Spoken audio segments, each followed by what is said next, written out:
Assalamualaikum warahmatullahi wabarakatuh. Di sini kami dari kelompok 3, yaitu dengan saya Muklas Febrianto dan juga Mas Irfan akan menjelaskan tentang instrumen penelitian. Pengertian instrumen penelitian. Instrumen penelitian adalah alat bantu yang digunakan oleh peneliti dalam kegiatannya pengumpulan data agar kegiatan tersebut menjadi sistematis dan dipermudah olehnya.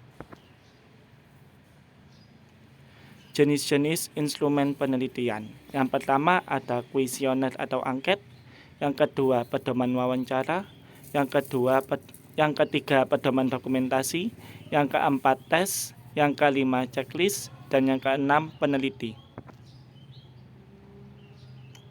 Instrumen dan metode. 1. Instrumen untuk metode angket atau kuesioner adalah angket atau kuesioner. Yang kedua, instrumen untuk metode tes adalah tes atau soal tes. Yang ketiga, instrumen untuk metode observasi adalah checklist. Yang keempat, instrumen untuk metode dokumentasi adalah pedoman dokumentasi. Yang mempengaruhi pemilihan metode dan instrumen. Yang pertama, tujuan penelitian. Yang kedua, sampel penelitian. Yang ketiga, lokasi. Yang keempat, pelaksana.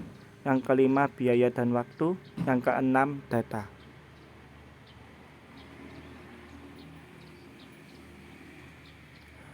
Rancangan penyusunan atau kisi-kisi instrumen.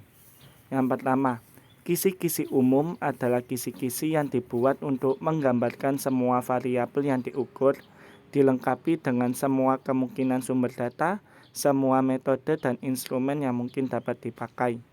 Yang kedua, kisi-kisi khusus yaitu kisi-kisi yang dibuat untuk menggambarkan rancangan butir-butir yang akan disusun untuk sesuatu instrumen. Manfaat dari rancangan penyusunan instrumen. Yang pertama, peneliti memiliki gambaran yang jelas dan lengkap tentang jenis instrumen dan isi dari butir-butir yang akan disusun. Yang kedua, peneliti akan mendapatkan kemudahan dalam menyusun instrumen karena kisi-kisi ini berfungsi sebagai pedoman dalam menuliskan butir-butir. Yang ketiga, instrumen yang disusun akan lengkap dan sistematis karena ketika menyusun kisi-kisi penelitian belum dituntut untuk memikirkan rumusan butir-butir.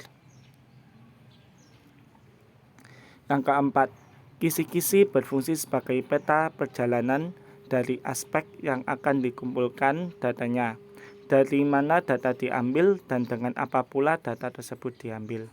Yang kelima, penelitian dapat menyerahkan tugas menyusun atau membagi tugas dengan anggota tim ketika menyusun instrumen.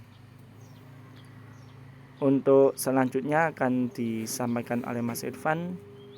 Kepada Mas Irfan kami persilahkan.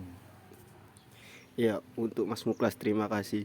Di sini saya akan melanjutkan tentang prosedur dalam pengadaan instrumen yang baik. 1. Perencanaan. 2. Penulisan butir soal. 3. Penyuntingan. 4. Uji coba. 5. Penghasilan hasil. 6. Mengadakan revisi. Kriteria instrumen yang baik. 1. Reliabilitas. 2. Validitas. 3. Sensitivitas. 4. Objektivitas. 5. Visibilitas. Uji coba instrumen. 1. Uji coba untuk tujuan manajerial dan substansial. 2. Uji coba untuk tujuan keadaan instrumen. Keampuhan instrumen. Instrumen yang baik harus memenuhi 2 persyaratan yaitu 1. Valid. 2. Reliable.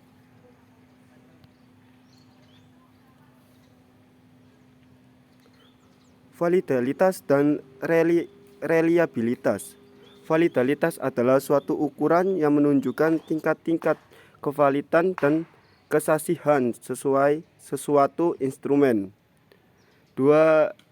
Reliabilitas menunjukkan pada suatu pengertian bahwa suatu instrumen cukup dapat dipercaya untuk digunakan sebagai alat pengumpul data karena instrumen tersebut sudah baik.